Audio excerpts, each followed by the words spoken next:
নীলফামারী জেলা হোটেল রেস্তোরাঁ শ্রমিক ইউনিয়নের নবনির্বাচিত কমিটির শপথ গ্রহণ অনুষ্ঠান সম্পন্ন হয়েছে। বুধবার সন্ধ্যায় ইউনিয়ন কার্যালয়ে আয়োজিত অনুষ্ঠানে সভাপতিত্ব করেন সংগঠনটির সভাপতি রফিউল ইসলাম। অনুষ্ঠানের প্রধান অতিথি হিসেবে উপস্থিত ছিলেন জেলা বিএনপির সাবেক সাধারণ সম্পাদক মোহাম্মদ জহুরুল আলম।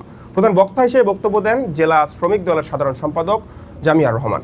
বিশেষ অতিথি হিসেবে উপস্থিত ছিলেন জেলা কৃষক দলের আহ্বায়ক মগনি মাসুদুল আলম দুলাল এবং জেলা শ্রমিক দলের সভাপতি নূর আলম সহ স্থানীয় নেতৃবৃন্দ। নীলফামারী জেলা হোটেল অ্যান্ড রেস্তোরাঁ শ্রমিক ইউনিয়নের স্বার্থ রক্ষা, শ্রমিকের স্বার্থ রক্ষায় আপনারা সবসময় সচেষ্ট থাকবেন। বাংলাদেশ জাতীয়তাবাদী শ্রমিক দলের পক্ষ থেকে আমরা এটাই প্রত্যাশা করি। আরেকটি কথা মনে রাখবেন, বিজয়ীদের কাছে পরাজিতরা যদি নিরাপদ থাকে তাহলে বিজয়ের আনন্দ মহিমান্বিত হয়।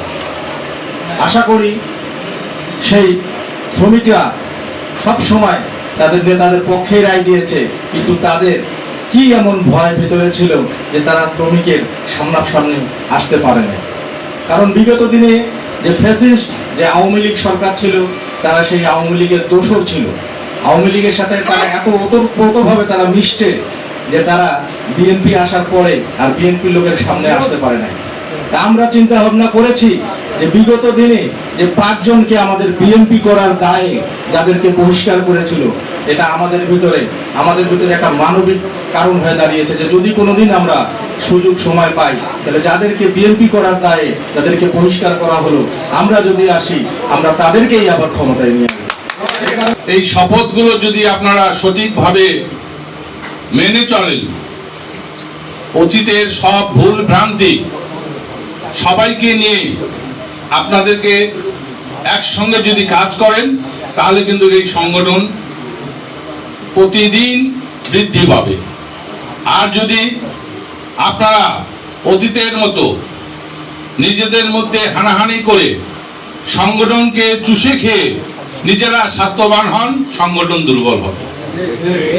আমি আহ্বান করব, যে উদ্দেশ্যে যে কারণে এই সংগঠন তৈরি হয়েছে তার মূলধারা যে সমস্ত আপনাদের শপথে বলা হয়েছে, আপনাদের গঠনতন্ত্র যে সমস্ত রয়েছে, এ সমস্তকে ঠিক রেখে সাধারণ হোটেল শ্রমিকের যে স্বার্থে এই সংগঠন, সেই তাদেরকে লক্ষ্য রেখেই আপনাদেরকে সংগঠনের কাজ এগিয়ে নিয়ে যেতে হবে। তাদের অনেক দাবি দাবা, আমিও কাজ করি, আমিও জানি। আমেরিকা শ্রীনগর শহরে 8 ঘন্টা ডিউটির দাবিতে অনেক শ্রমিক মারা গেছে, নির্যাতিত হয়েছে। সেই ধারাবাহিকতায় আমরা আন্দোলন করতেছি। কিন্তু আমরা ডিউটি 18 ঘন্টা 16 ঘন্টা এই পর্যন্ত আমরা ডিউটি করি, এটা আমরা ব্যর্থ এই পর্যন্ত শ্রমিকের ডিউটি আদায় করতে পারিনি। সংবিধান ও সকল ধারা উপধারা মোতাবেক সংগঠনকে সম্মত রাখিব।